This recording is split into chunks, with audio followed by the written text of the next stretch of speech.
Speedboat tradisional masih jadi pilihan pemudik di Palembang.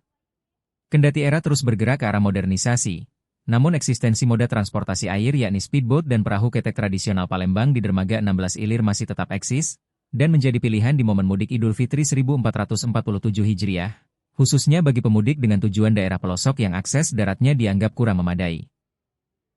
Salah satu pemudik tujuan air Saleh Kabupaten Banyuasin, Budi mengaku memilih menggunakan speedboat tradisional sebagai transportasi mudik bersama keluarga, lantaran menghindari kepadatan lalu lintas di darat, serta arus yang tersendat di daerah pelosok akibat jalan sulit dilalui yang dipicu faktor cuaca hujan. Iya mungkin dari macet, biar lebih lama sama keluarga kan ketemu di. Terus kenapa milih moda transportasi air? Ya mungkin cepet kan, terus kondisi juga ini cuaca kalau untuk naik kendaraan mobil sering hujan, jadi milih speed sekarang.